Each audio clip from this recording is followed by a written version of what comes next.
focus today is the percent equation. And frankly, all of the problems that we've done before, we already know how to solve and get the answers for every single one of them. It's not so much about getting the answer here, it's about understanding various techniques.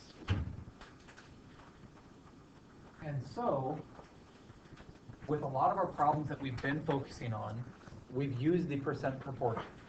And in fact, all our percent problems that we've been doing so far have focused on fractions, we've focused on proportions, and now we're getting into decimal methods. When we worked with the percent proportion, we saw that we had this handy mnemonic. Is over of equals percent over 100. It was a nice way to try to help us identify the number part and the number whole within any kind of a problem. But we can also rewrite this thing so that instead of emphasizing the information, instead of emphasizing the relationships in a proportion form, we can emphasize them in an equation form. And that's called the percent equation.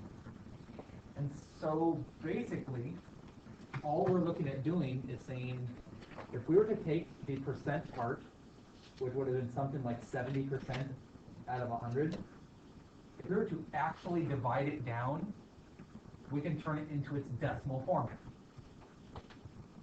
And so I'm going to use percent, but I'm using this percent to understand that it is not the 70%, but instead it's in a decimal form, like 0.70. Having done that, we then have our percent, our number part, over the number whole, where we could just multiply, and we know that cancels it out. And thus, we've got this piece where we have the percent equation. The number piece is equal to the percent piece multiplied by the whole. It is just our percent proportion written out a little bit different. The authors of our textbook, instead of using these letters, they use A is equal to the percent times W times B. The authors of our textbook like the letters A and B, where they simply say, this is the part, this is the whole, and that is the percent, and emphasizing it has to be the percent in its decimal form.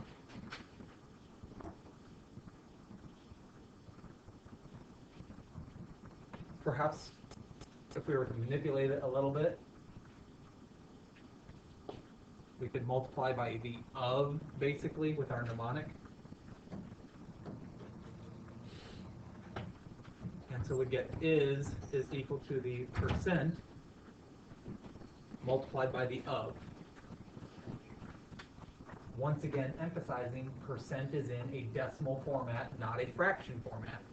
And that will allow us to solve problems just like these. Of course, we have already seen how to do these. We're practicing a different technique.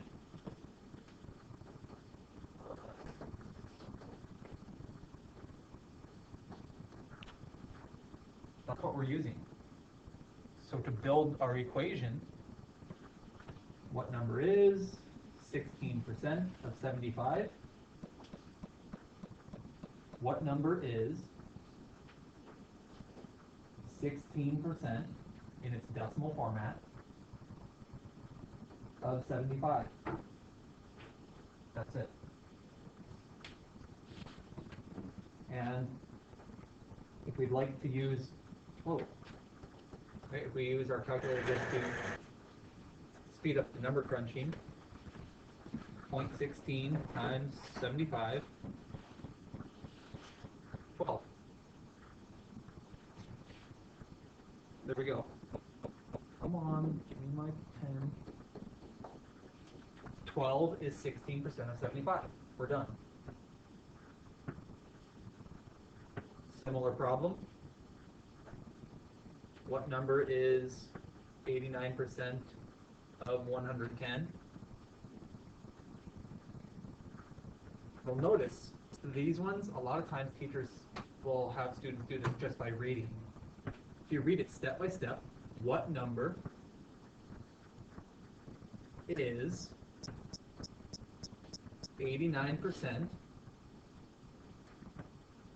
of 110? And you'll notice the structure fits exactly what we were seeing with the percent equation. The percent equation was created because of things like this. So it was created so that we can very rapidly just read and identify then 0.89 multiplied by 110 gives us our answer 97.9. 97.9 is 89% of 110, and we're finished. Similar type problem that we could attack star, keeping in mind that this is our basic mnemonic for the percent equation. What percent of 25 is 60? 60% of 25.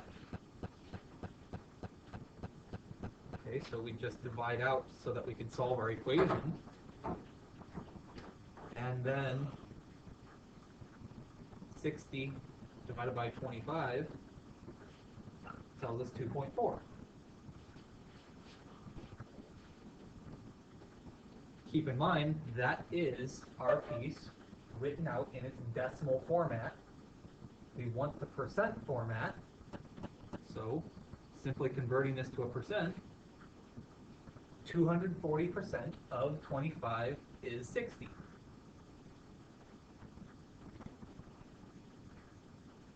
And just like before, if you don't want to use the mnemonic to try to help you remember where things go, you can just read this from left to right. What percent of 48 is 45?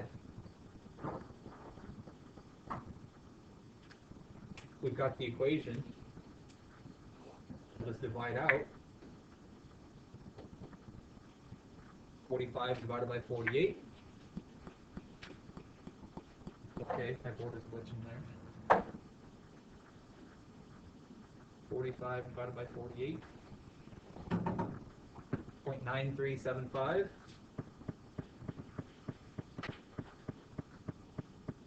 And converting that to its percent form,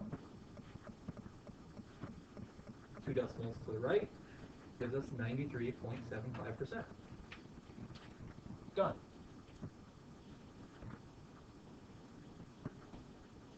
Lastly, we can use the percent equation for problems like this. Remember, the percent equation is essentially saying the part is equal to your percent multiplied by the whole amount. And there are a lot of different variables of things that we've been writing down with the is over of, with the a and the b, but this piece right here is the relationship for the percent equation. Just keeping in mind that the percent has to be in its decimal form. So you paid $9 for the Tuesday night movie ticket, and that's 72% of the money you spent at the movie. How much did you spend at the theater? Well, as we read this, 72% is of course really easy to get.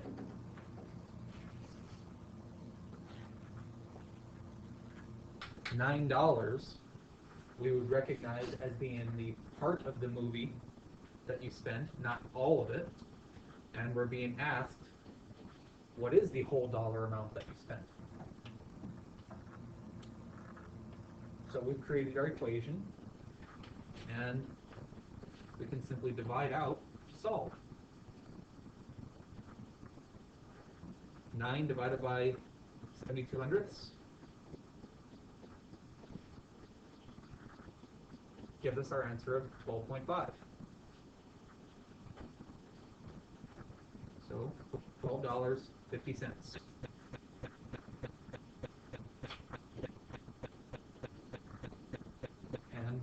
we're done.